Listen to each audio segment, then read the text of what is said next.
So, here we find ourselves once again then. You've tuned in to Wayne's Electrical, and this one is going to be a high definition reshoot on what's inside a radio teleswitch. Okay, and the radio teleswitch is that big black box right there, up in front of the camera. And what we're going to be doing is opening it up very carefully and having a look around at what's inside, as per the video designator. If you was wondering what a radio teleswitch does when it's at home, then basically it was a replacement to one of these, which is a 24-hour rate changer time switch. Okay, 80 amp switching capacity that is, and it also does the rate change trigger for a dual tariff electricity meter. Okay, this unit is made by Horstman. It's a VMK7. If I remember, I can put a link in the video description and you can have a good old watch at one of these, because I've already got one of these loaded on the channel in full HD 1920 by 1080p, and you can have a mighty good look at a Horstman VMK7 rate changer. For now though, we're going to be opening this box up and having a good old look around in there. Okay, depending on how far you got into the standard definition version of this, because there is a link on there, a transfer link on the original one, and if you're watching that and you think, well, you know, the picture resolution really isn't that good, you can click that link and come through to this one. So depending on how far in you got into that video and you thought, well, I'll go watch the high def version instead, then you've probably already seen in there, or you've yet to see in there. And if you've yet to see in there, then you're about to see it in full high definition right now. And away we go. Now, I've got a couple of things to talk about on this. I shall leave the following part to the end, because you know, it takes a bit of explanation, and all you want to do is just see what's in the box. And away we go then. So, the thing that I'm going to be talking about very briefly, and we'll carry on with it at the end, is this on the back here. There it is. Okay, it says group code 24 on there. And what that is in reference to is when it switches on, and for how long it switches on for. Okay, now I've done a bit of research on this one, and I have found that, I don't know what that is splashed down the side of it, because I've restored it. Look at this. Look at all this splashed down the side here. I don't know what all this is. I'm supposed to have restored this. Oh no, not having it. But this group code 24 then, if I'll just get that right, slap in the middle of the screen for you. Like that. There we go. Group code 24 then. What that is in reference to a switching signal that it will receive when it turns on. And this one, it turns on at, from what I remember, 10:30 at night. Then it stays on for 2 hours. Okay, that's all you get, 2 hours, then it switches off. And then it has a 2-hour break. And then it's, I can't remember if it's 2 o'clock in the morning or 2:30. It's probably 2:30, because it goes through to 7:30. You then get another 6-hour block of off-peak power. And there we are. And then it switches off, and that's what group code 24 is about. Okay, I won't go for any further into that at this point, because we're going to now open the box up very carefully and get in there. On the front of it then, we've got 3 screws. Let me just adjust the camera, bear with me a moment, spit zoom. 3 screws then, right on the front there. Like that. Pokey screwdriver. This one right up the top here, we shall leave this to last. This left hand one and this right hand one, it loosens off this lower terminal cover here. Okay, it is actually a terminal cover, and you can get in there for operating that little red tog just down there. If I can get all that stuff off the screen, I could be able to see what you're seeing. Yes, much better. Right. I'll just keep the information on the screen for the first few minutes of the video, just to make sure I'm not buffering on the audio. So you've got that little red tog in there just there. Okay. That is the status of the contact in there, the 80 amp contact, the main load carrying contact. Obviously speaking, at the moment it's turned off because it's not wired up, but not that you're supposed to do it, but you can actually undo this cover and press that downwards to turn the power on. But unlike the traditional time switches, if that was to be pushed down to turn the power on, it doesn't trigger the off-peak rate on the electric meter. Okay, and obviously speaking, these screws on here, they would have anti-tamper seals on them, and this unit, you're not supposed to open it up because it is property of the electric board. Okay, and breaking the seals or opening the unit can be constituted as a criminal offence. Okay, and that's why, generally speaking, I don't take questions on opening one of these up and setting it and things. Okay, so let's light it down then. Let's get that zoom out, little power zoom, right there. We're going to light it down then, we're going to undo this cover, and once we've got that off, we'll have a flipping good look around in there to what's what. And right down the bottom here, we've got a row of terminals, and those row of terminals go to, if I just light it down like that, so we've got on the underside of it all the terminals, obviously speaking where all the wires go in. Quick power zoom, there we go. So what we got on the bottom there then is the holes where you put cables in.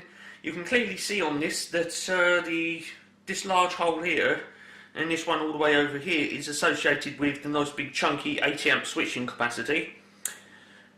We've got 3 holes here, and obviously speaking, 2 of those are to power up the electronics which are inside the box, and one of them is a rate change trigger. Okay, so when this unit turns on, it switches one of these outputs and it triggers the dual tariff on the rate change on a dual tariff electricity meter. Okay, so there's your terminals on the underside there. You can see a couple of blank spots where they're not used on this particular model. Okay, there's one there, another one there, another one there, another one there. Okay, so there we are. Let's get a little power zoom then, open it up very carefully and have a good look around in there. I will try and get the camera as close to the subject as possible. And let's get into it. I will just shove that up there so I can pick it up without getting mucky great fingerprints all over it. And in we go. Don't forget, if you've got one of these in your house, don't open this up. Okay, this is obviously ex-electric board stock. I'm doing it so that you don't have to. That comes off like so then. Set that down there. And what we're going to look at before we dive in there is inside this little window there is a wiring diagram in there. So let's have a little look at the wiring diagram. Let's just shove that aside. There it is, all the way down the bottom there then. Okay, we'll just set that there, get the camera into position, and away we go. Hopefully, being full high definition, 1920 by 1080p, I'll be able to fire that camera straight in there, nice little power zoom, get right up on it, and you'll be able to see exactly what that little wiring diagram is saying. That is superb, right there then, have yourself a good look at that.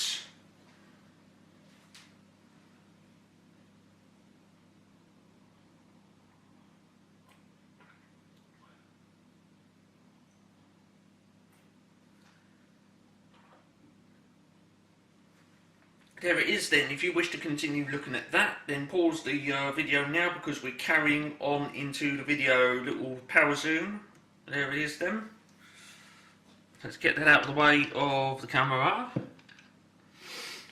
Let's go over to now the main unit. Rightio.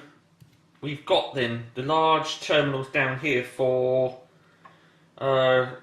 the 80 amp contact. There's one terminal there associated with powering up the unit. There's another one there and another one there. Don't forget, one of these smaller ones is associated with the rate change trigger. there's the outputs for the large 80 amp contact, and on here you can see that there's a blank spot here, and we can have another 80 amp contact in there, or some other switching capacity. Okay, so there'll be two of these, and you can, on some other model, you can have like a main load switch on, and some auxiliary load as well as the rate change trigger. Okay, now we've got all the specifications on the front of here. Okay, so I'll zoom in on that, you can have a look at that, and I've got about 3 minutes left on the battery. So there you go, have yourself a good look at that then.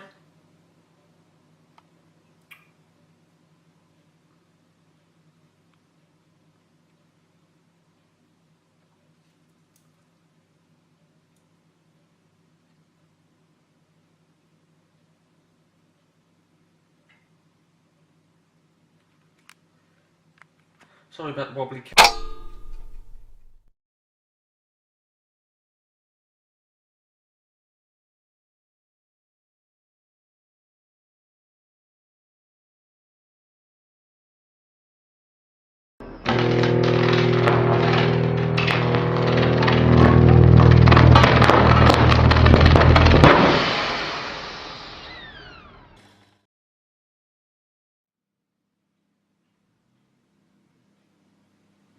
Right, as I was saying before, the camera battery wore out and I needed to change it. What we've got there then, in front of the camera, is the specification plate for the radio Teleswitch. Up the top left hand corner then it says S93M 54508, that's the individual number for this unit.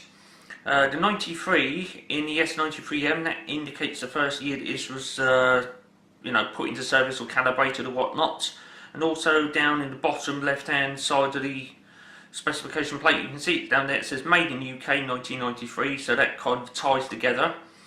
Radio Teleswitch there, and there's the long serial number which you're never going to remember in 1,000 years, and it's RTA1L 0M024100.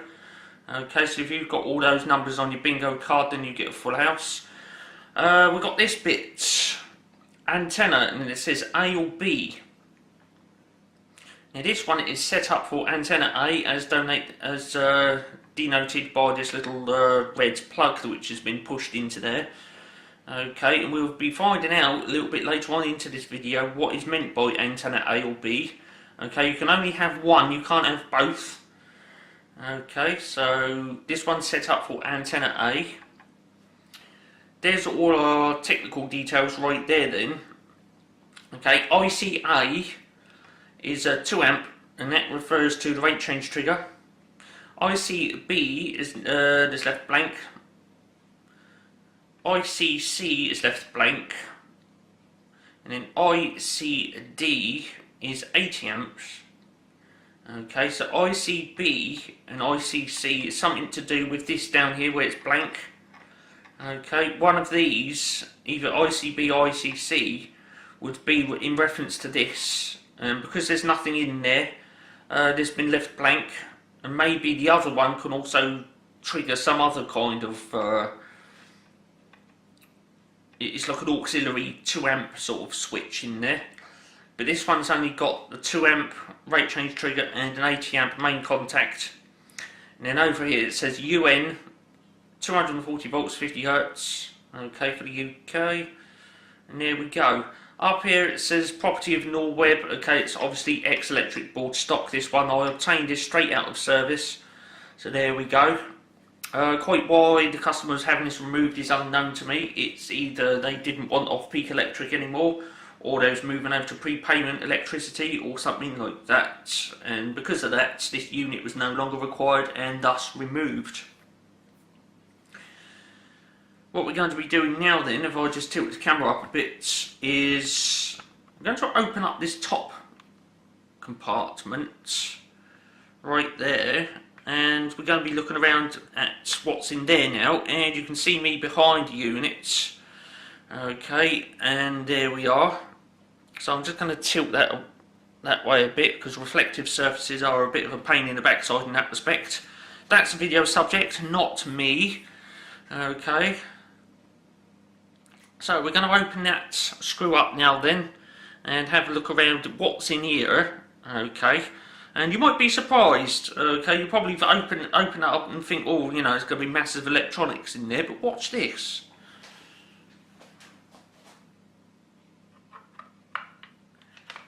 If I can tilt that screen around on the side of the camera, that'll be superb, so you can see it, I can see it, and everyone else can see it, and everything's wonderful.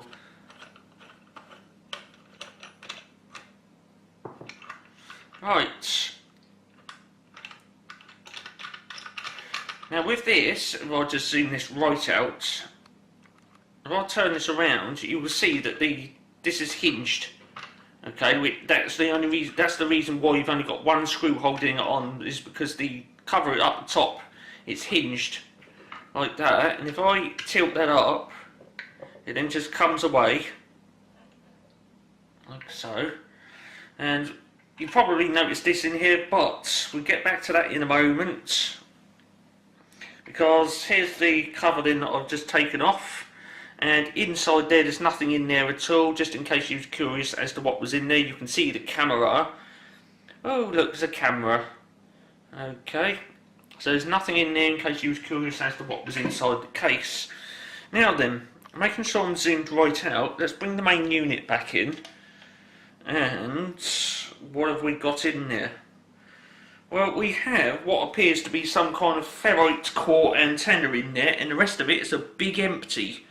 Yes, this box up the top then is associated with that ferrite core antenna. Okay, now you probably noticed that it goes across the diagonal in there. Okay, from the front over in this corner to the back over in this corner. Okay, now that is what's called antenna A. Now you've got a clip at the front here, and another one, you can see it's vacant over the back there, in the opposite corner, and that is antenna B. And you can actually loosen this ferrite core antenna off, just by pulling this clip back, take that out, and then you can put it into position B. Now, for anyone who's ever listened to a long wave radio, you will know that when you're tuning it in, if you can't quite get the signal, if you grab hold of the whole radio and turn it around so that the ferrite core inside the radio is in line with the signal, you can sometimes get a better signal and listen to the radio a bit better. Well, with this device, it's pretty obvious that it's fixed to a wall, so you can't swing it around and do all that hocus pocus. So what they've done is they've put this blue plastic frame in here with this hole in the middle, and they've put two positions on there, and they've deemed that to be adequate. And when this is installed, if this is not picking up a signal in that position, then they'll unclip it and then put it into position B, and so on and so forth. And then down here we've got the little red peg, and you just take that out and then put it in that one. That little red peg doesn't actually do anything electronic, it's just a little reference on the front of there, so that someone looking in through the window will know how this antenna is set up without having to undo the cover. Okay, it doesn't do anything electronic, there's no settings or functions associated with that little red peg. But there we are. I am going to take that little core out, little ferrite core, very carefully, because they're very delicate and can break easily, and I shall show it to you. Okay, it's obviously got a wire attached to it, it disappears down the back, so I can't actually remove it right away from the box. Right, there's the two little thin wires then that disappear into the back, and you can see I've got hold of that, and if I put it around this way, something like that, in there, it does go in there, and in there like that. And you can see then I've clipped that into position B now, and if that functioned like that, better than what it would in position A, then I would take this little red peg out and put it in position B. Okay, so you can see how it's set up there. And what I'm going to do now is I'm going to revert it back to as it was, as per the setting shown on the specification plate. So we very carefully then detach that, because like I say, the ferrite core is fragile, as is the wires attached to it. In there like that, and in there like that, and that just clips in there like so, and that is now back to position A in there. As you can see, it's across the diagonal in there, and there we are. Now what we're going to be doing next then is to just have it totally apart and have all the guts out. Okay, so for that I will be needing to set the camera up at a different angle. Okay then, right, we've got it set up at a different angle, and what I'm going to do now is to get all the workings out of there. This main block, it's held in with 2 screws. There's one inside there, there's another one down the side here, and for that we do need a crosshead screwdriver. Get it in there and just have the screws out.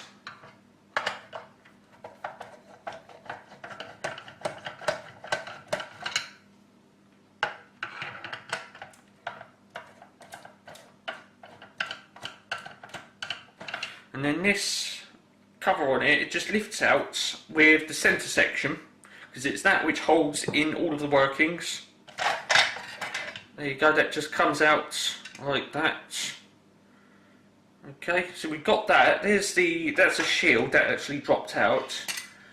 I want to get that other screw out because I don't want to lose it. Right, just in case you was wondering what's beyond the back of there, then there's nothing in there.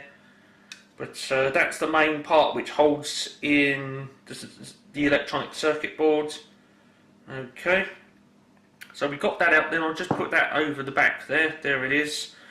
And this is a shield for the terminals. Okay, so that comes out. And now there's nothing holding that internal workings in there.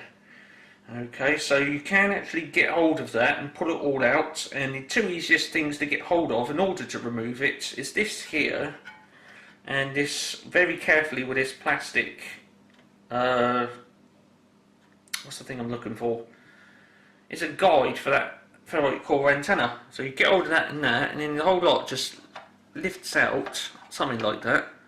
What I should do is a big old chunky bus bar down there. I should get hold of that instead, because there's quite a bit of weight at this end. And the whole lot just lifts out. Rightio then, what we're left with is an empty box. Nothing in there at all. It's now completely empty. Okay. Nothing in there at all. So that can go over the back. And yes, now we're going to be looking at the internal workings.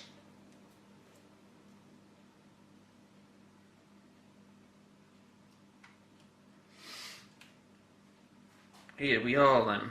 So there's the internal workings. Let me get that camera down a bit closer to it. There we are then. So right at the front there then, as we saw as I took that terminal shield off, we got a hefty great bus bar here, and that goes straight into the main 80 amp contact. There's that little tab there, and you can pull that down like that. Okay, so this here is the big old 80 amp contact. It does say something on the side of it. I can tip that up and get in on that for you.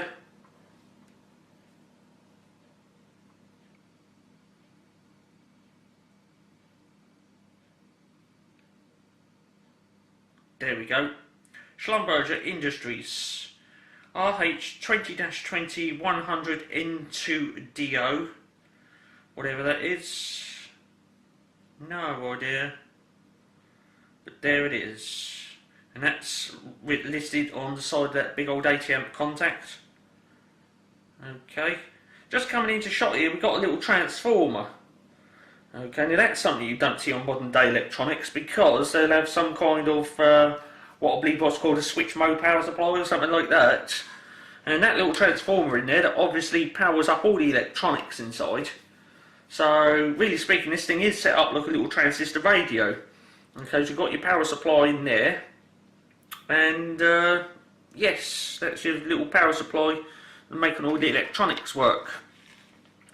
Now, the most unfortunate thing is with this is a lot of the workings are hidden underneath this I suppose it's what we call shielding of some description.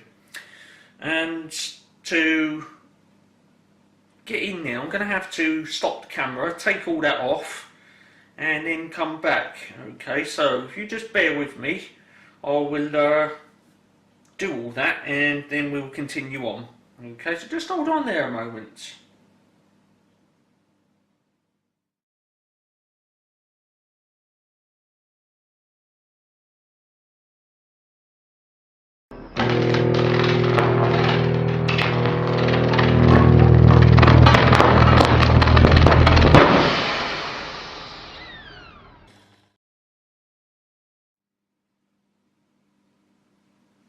Okay then, thanks for coming back after the break. What we're now looking at is that complete circuit board for the Sangamo Schlumberger radio Teleswitch. I'm just pulling up a seat, sorry about knocking the tripod, and now we're going to get right in there then. Let me get my pokey screwdriver, and away we go. So we've got the terminals right down the bottom there then, we've already seen those. There's that big old chunky 80 amp contact right there. There's a little transformer in there for powering up all this electronics, and it is now the electronics that we're going to be looking at when I'll get a little power zoom going, and we can get right in there with the zoom. So let me just tweak this camera a bit, and if I push this button, in we go.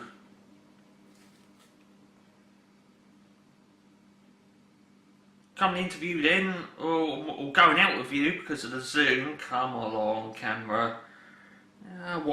There we go. Right, what we got right in the middle of the screen there then is what appears to be 4 little diodes. So anyone that does electronics, because I most certainly don't, but I know that if you arrange 4 diodes like that, you can make up what's called a full bridge rectifier. And yes, that then converts the alternating currents from the transformer just in view there at the bottom left hand of the screen into direct currents. Okay, so that's what that does.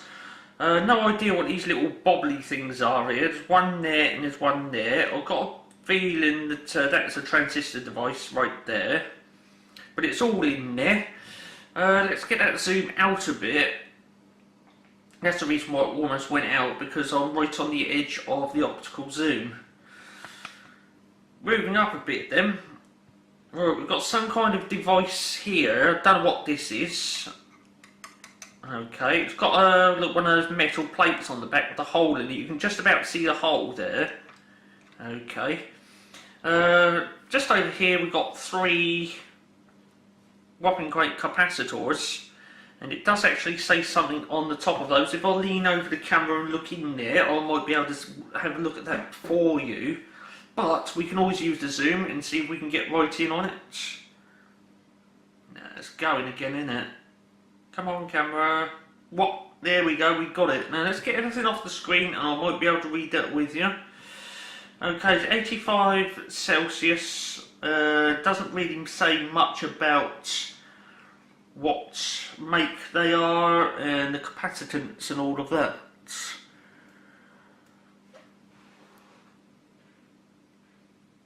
It's right on the top. Okay, it's right on the top then of this top one.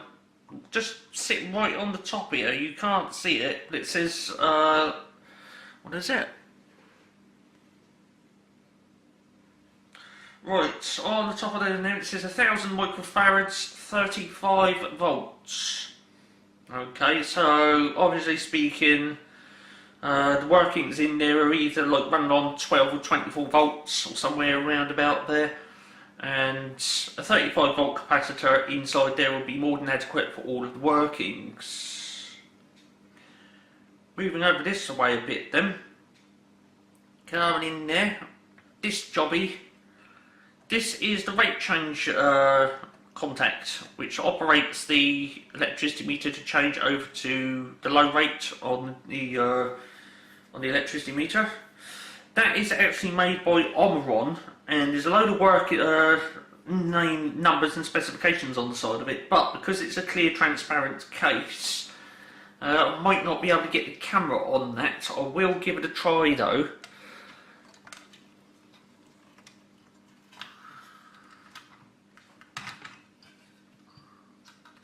There it is.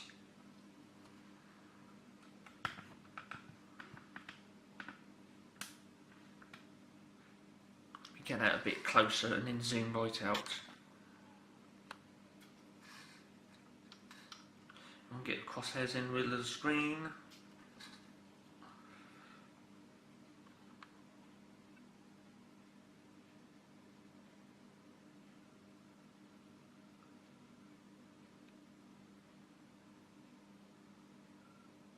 Right, like I say, you can see the little contact in there.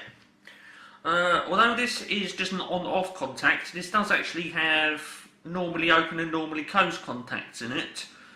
Okay, you can quite clearly see the gap in there, and obviously speaking, electricity meter will be connected across this one, and then when this centre one swings over and makes contact with that, that is when your electricity meter will be on the low rate. Okay, if I can tip all this up, there you go, you can see on there, if I get that just in the appropriate position, there you go, you can see it says on there, contact 10 amps, 250 volts AC, so that contact in there can withstand mains voltage, and it's 10 amps, okay, normally speaking, 2 amps is more than adequate for rate change trigger operation. Now, if I hold this in this position, you can actually see the model number of it is G2RK-1-Y90-SAN. It's made in Japan as well. Okay, the delights of full high definition. Okay, and then down here we've got a little wiring diagram to say what's what. Okay, so there you go. I've got all of that in, and there we go. And down the bottom it says bottom view. Okay, so there you go. We've got a CSA certification on that. Okay, so it's all on there then. So the model number for that contact is G2RK-1-Y90-SAN. And the coil in that is 24 volts direct current. So that really then verifies that all of the workings in this circuit board are running on 24 volts direct current or thereabouts. Okay. I don't know where all that's coming from. There's like loads of gritty bits all over the side of this contact. It's horrendous. Right. So if I just stand this up, if it will remain standing. No, it won't. How annoying. What I'm going to have to do is put this behind then and then hold it up at an angle then, like that. We're now going to be looking at these big chips up the top here, and there's some other little device in there which takes my interest, and it's just there. Okay, and we'll have a look at that in a moment, if I can get the remote control without dropping it on the floor. Zoom's going in then, and we'll probably lose focus right about there. Unfortunately, we can't see the numbers on that because the shadow being cast by that blue fixing plate on the top. But that chip, that really long chip right up the top there, is actually Sangamo. Okay, it does actually say Sangamo on it. I will carry on with the zoom, but bear with me, it might go right out of whack. Oh, there you go, we've actually got on it. Look at that, would you? Let's get all the stuff off the screen and I can read it with you.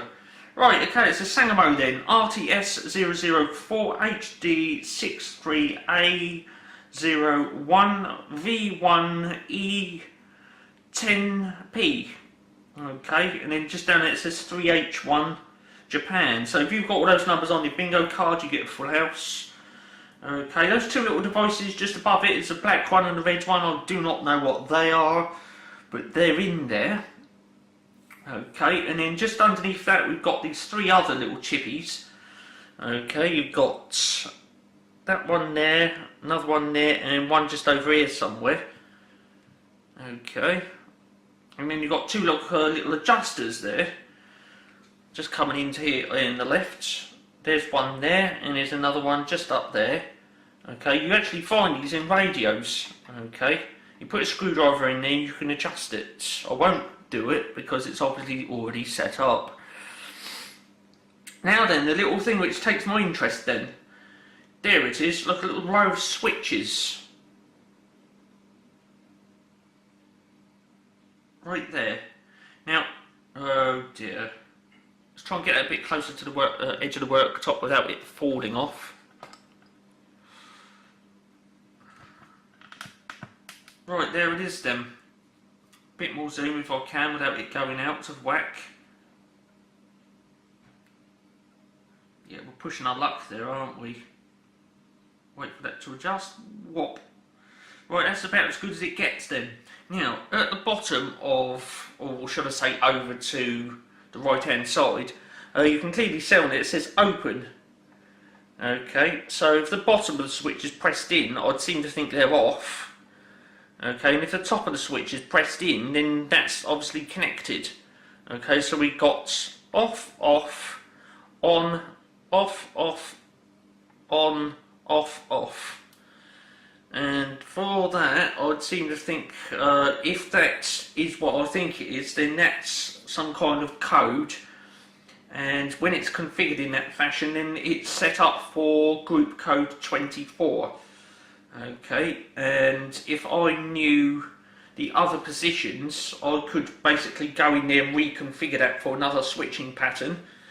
And yeah, I can have it switch on and off at certain other times and can reconfigure it in that fashion. But unfortunately, I don't know all of the switching positions for all of the group codes, so therefore I cannot reconfigure it. The only other way I would ever find it out, and it's if I've got a whole pile of these radio teleswitches, noted what was listed on the back of it in reference to the group code, then opened it up and noted the positions of the switches and then made a little reference chart on a notepad. Okay, here comes the Tobias. I wonder what the Tobias wants. What do you want, Will? Do you want to go out? I think the Tobias wants to go out, and I think really speaking that is the perfect time there to nip off for a cup of tea time. And yeah, we'll nip out for a commercial break right about now. And then we'll carry on with this very shortly, just bear with me.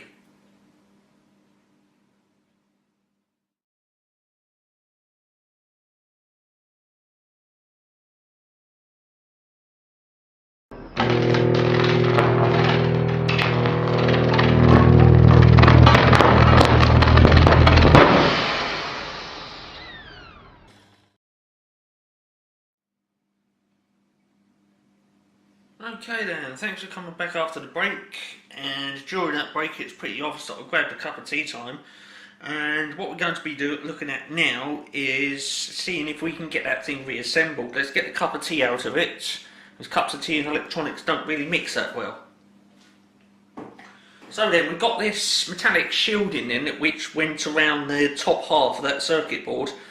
Off camera I actually held a magnet up to that and found that this material, whatever it is, it's non-ferrous. Okay, so it could be brass, it could be aluminium. It's quite weighty. It doesn't feel like as if it's aluminium, so it's probably brass or what's the other thing I'm looking for? It could be copper, and then it's got some kind of brass plating on it. Okay, but that's probably brass or copper with brass plating on it. And yes, non-ferrous.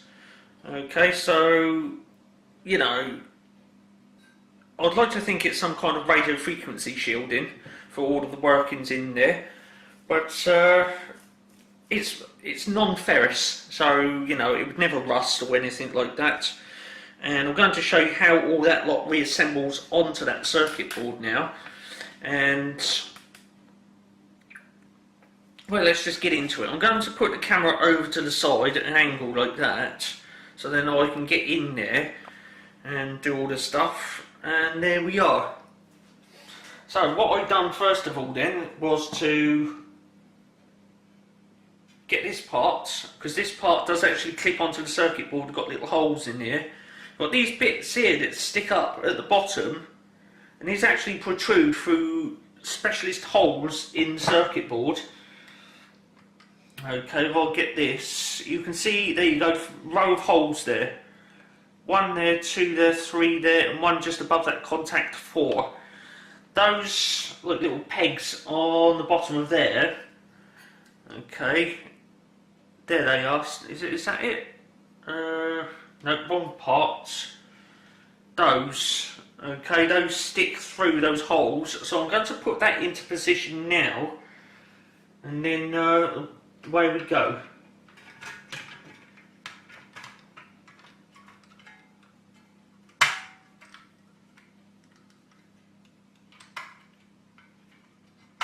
Okay, that went on much easier than what it when it come off. And you can see on the side there then that that little lugger's clipped in, and if I tip it around the back, you can see all the workings on the back there, and you can see the little gold coloured things protruding through the circuit board there. Okay, so there's the back of the circuit board for you. It's like a red one, it's not the usual green coloured circuit board. Okay, it's a red one.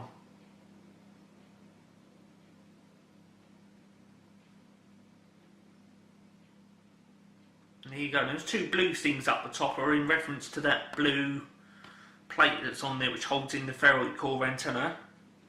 So there we go. And then this other part, it just clips on the back. Somehow, one way or another.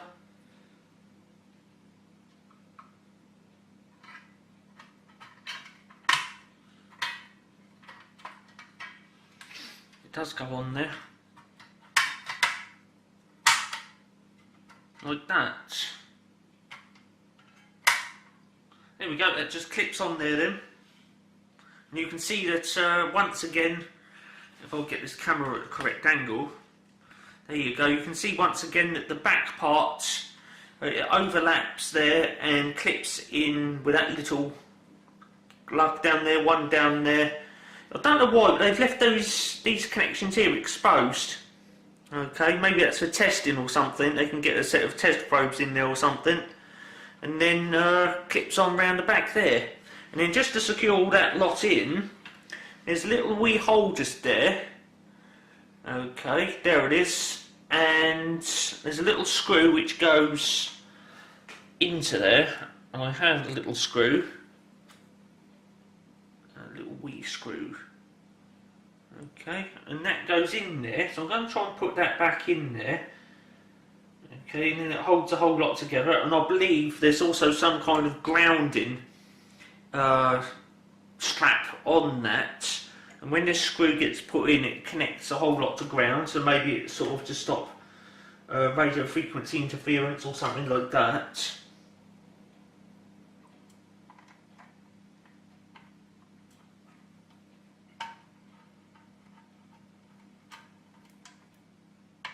There it is then, so that screws back in there, and I can pick that up now, and there we go. So there's all our internal workings in for radio Teleswitch. Moving this box back in then, the empty box which all the workings came out of. That obviously accommodates all the workings, so if I just pick this camera up a bit and fire it downwards in there. Creaky tripod, do excuse that, there it is then. Big empty box, and we're going to put all the internal workings back in there. Okay, now up the top here we've got these little guides, okay, and the plastic, that little blue thing for the radio antenna, it slots in there so it secures it into place, so I'll have to make sure that's in position when I'm dropping it in.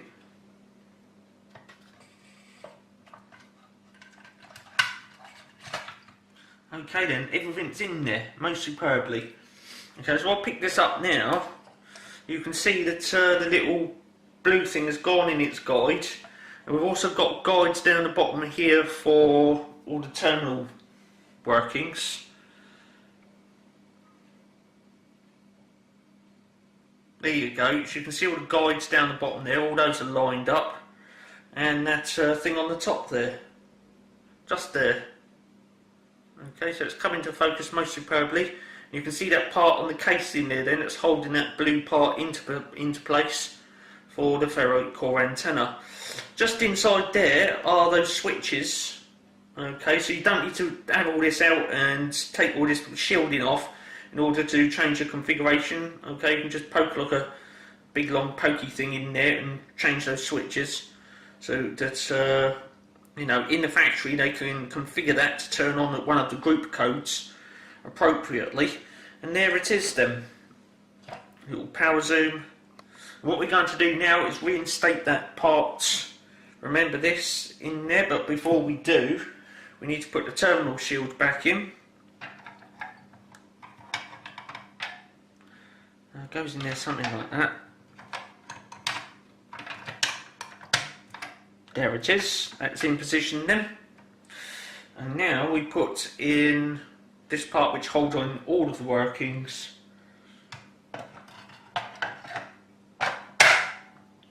There it is, that's back in there then. Put the 2 screws in.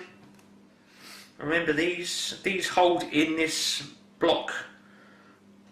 One in there, one in there. Tighten those up.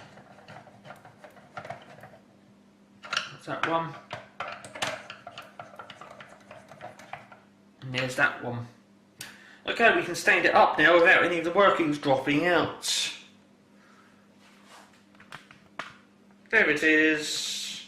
What we're going to do now is put the cover on for the antenna. Here it is, remember this. I'm going to put it to the side there so you can see it being put into place, and as like I said in the beginning, this is hinged, so you can see look, the 2 little hinge brackets there, one there and the other one there, and they just obviously locate in like that, and then it hinges closed. See, it's hinged. And then we put that screw in there and tighten it up.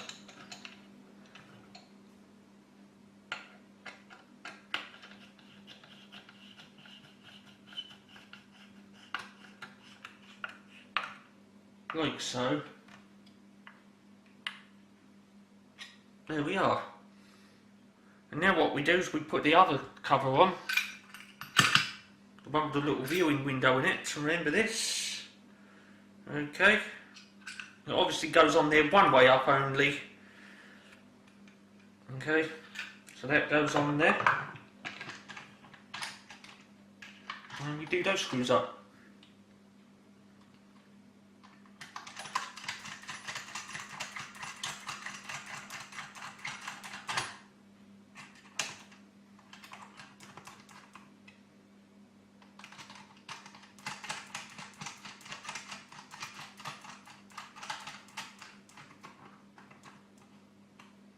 There we are. So what we got there then, once again, is a completely, fully reassembled radio teleswitch, Sangamo Schlumberger. And just to close then, we're going to be getting right in on that window again so that we can review the serial number and all of that stuff. Serial number, model number, and all of that mambo jambo. Right about there, I'll do it then. Nice little zoom. And there it is. So, Sangamo Schlumberger radio teleswitch then. RTA 1L0M024100. Okay. It's a rate changer as well as a load switcher. Maximum load is 80 amp switching capacity, single phase of course. First made and put into service in 1993 for this unit. So there it is. Now I hope I've covered everything in that, because I don't really want to start taking questions where people say, oh, you missed a bit, could you take it all apart and do that again and all that stuff. Because, well, you know how long this video's gone on for, and yes, getting in there, just having one of the parts just to explain one bit is a bit difficult and a bit tricky. Okay, like I say, these were put in place of the, if I just go and get it, the 24-hour rate changer time switch. Okay, this is what was in people's houses before these come along, and I prefer these because you can get in there, you can set the times on it and all that lot, but with this you can't choose when it turns on and off. Okay, so there we go. Now, before I close this video, I've got to tell you a little bit about that group code switching thing. Okay, on the back. Okay, remember that. Group code 24. Yes, I've got to talk to you about that. And so, yeah, we're going to be getting into that then. If you don't want to know about that and you wish to tune out right about now, you can do so. And yes, so we're going to be talking a bit about that then.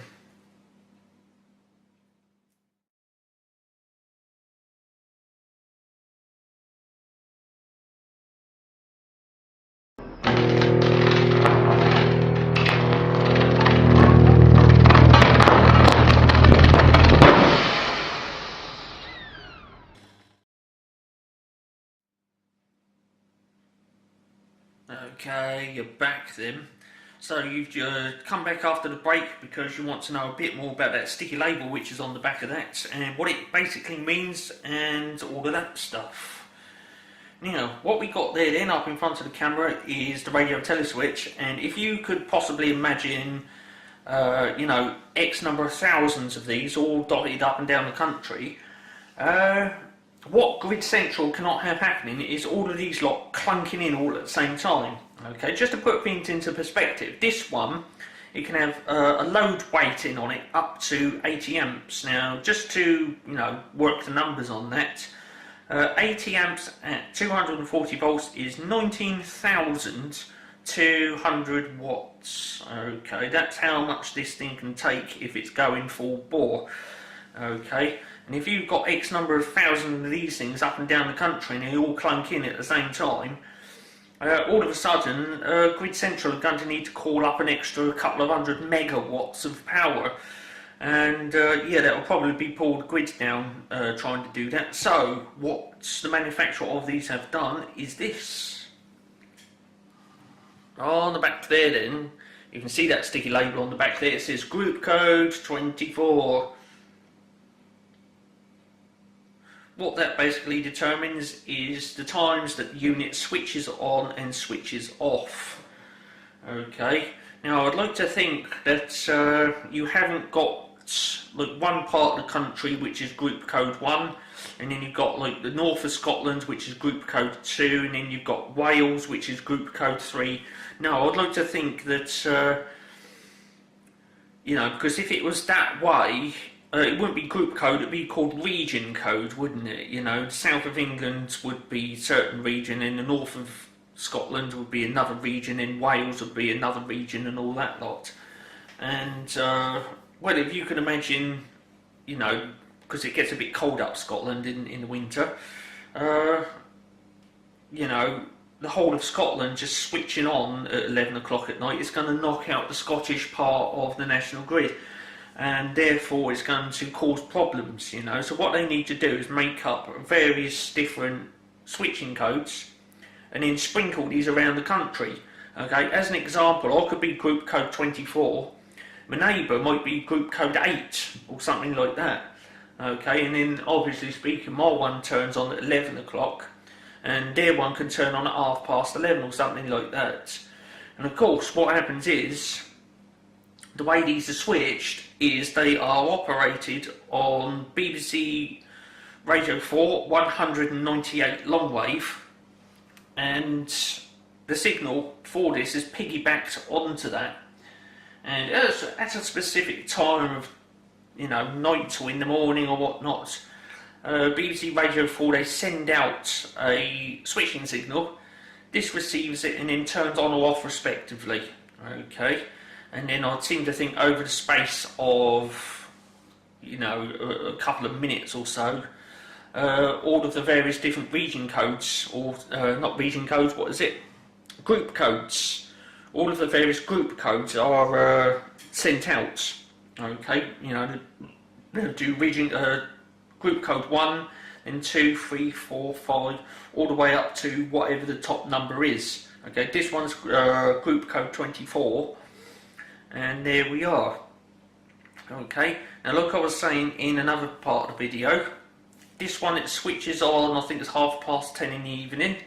You get 2 hours, then it switches off, a 2-hour break, and then it switches on once again at 2 o'clock in the morning, and then you get a 6-hour block of off-peak power, and then it turns off at 2:30, not 2:30, 7:30 in the morning, or somewhere around about there.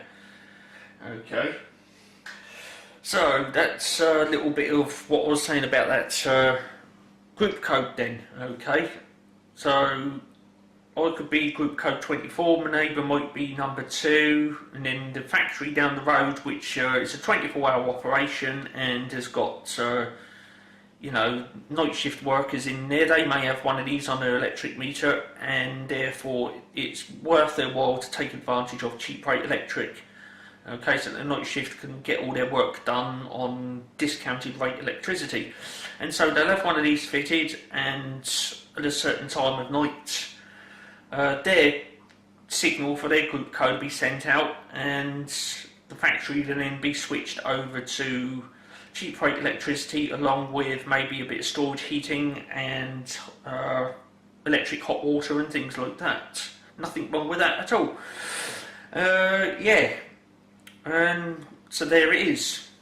But what I'm saying is, you won't have, group code 24 down in South England, group code 10 up the north of Scotland, and all that lot.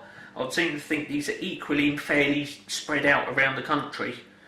Okay, there might be someone up the north of Scotland that's also got group code 24, and a couple of people over in Wales that'll have it, and then 3 people over in Kent that'll have group code 24, and so on and so forth. And of course, when group code 24 gets sent out to switch on, you've got even loading up and down all over the country, and then group code 10 gets sent out, and then all those switch on, and so on and so forth. And therefore, it gives Grid Central the time, the opportunity to wind the generators up as all these things switch on. Okay, I highly doubt that all of the group codes all at the same time all clunk in, because as I've had in previous discussions on the comments, that all of these things switching on at the same time, it will probably knock out the entire grid, because this can have up to 19,200 watts of load weighting on it, and the minute it clunks in, it's going to pull a fair old bit of grunt. And if you've got a few thousand of these up and down the country that all of a sudden pull 19.2 kilowatts each, you're looking at least a couple of 100 megawatts of extra power demand, and Grid Central just can't call up an extra 200 million watts at the flick of a switch. Okay, they need to step it up gradually, hence the group codes on these.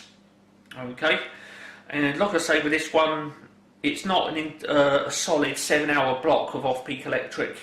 Okay, you get 2 hours, then a 2-hour off time overnight, and then a 6-hour block. Okay, whereas on some other group code it may be 7 hours straight through the night. Okay, and other group codes may turn on an hour later after this one, an hour before this one, and you may even get ones which are economy 10.